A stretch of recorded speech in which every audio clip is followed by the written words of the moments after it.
People are always so quick to judge. They're not always as quick to help, but they're quick to judge. Oftentimes people look at me and they see the situation I'm in and they think I'm in it because I'm lazy. They think I don't function like I should because maybe I'm just lazy and have no ambition. Others look at me and think, oh, she just thinks she's too good. No, none of those. Here's the thing. As a survivor of traumatic events, as a SRA survivor, as someone who's been through a lot of ritual abuse, you get very stuck in your head, and it can make it very hard to move forward in real time. It has nothing to do with being lazy. It has to do with your mind.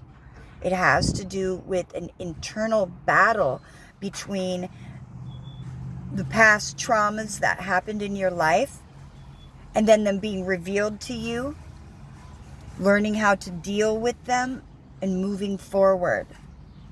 Here's what's happening with me. As a survivor, as I'm being delivered, I'm remembering events that happened to me when I was growing up and stuff. And that will cause me sometimes to think about these events that happen. And then I'm brought back there mentally. And then the fear comes back out.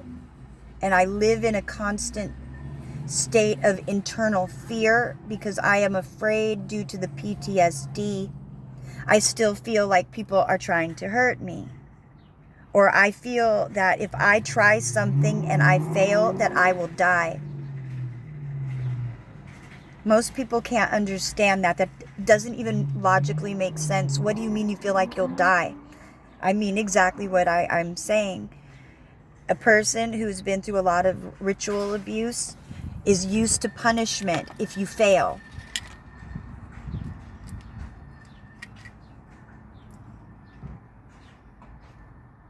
So sometimes, even with regular work, with jobs, people around you won't know what's going on. They don't know you're a survivor of abuse, right? And it will cause some survivors to go internally into like that PTSD space or that fight or flight, or they'll just freeze. It makes it very difficult. So I'm learning to get over past hurts because as I'm being delivered and these things are being brought back to my memory and I have to deal with them. And some of these things are public, unfortunately. Small things, nothing big, but it's like stuff you just... Anyway, coping mechanisms and a support team. I'm having the hardest time reaching out for help. I need help.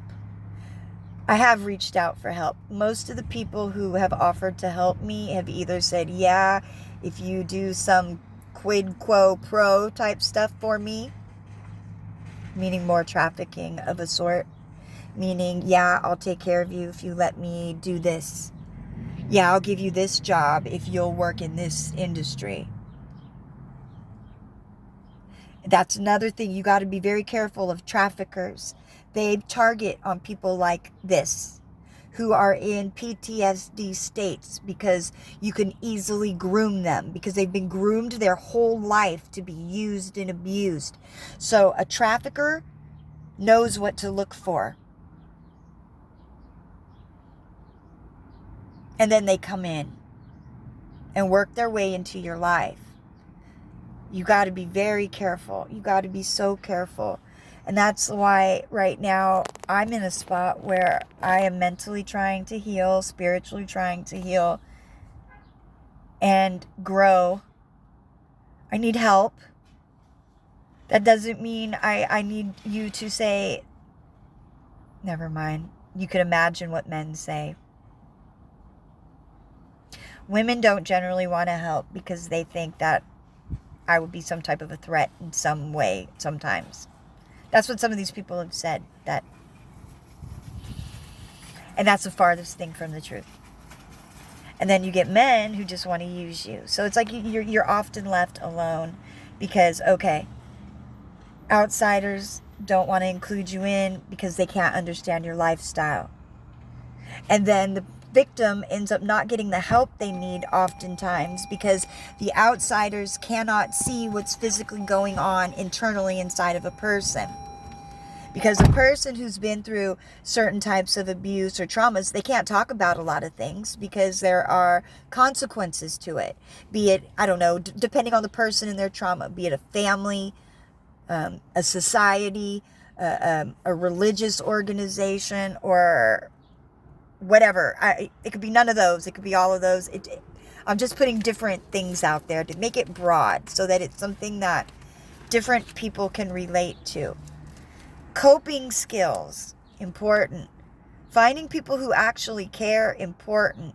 Because when you're in a state like this, you can either end up with the traffickers, where you end up a victim used, or you can reach out for help once you've done some internal work inside yourself and reach to organizations that are looking for your soul and your well-being.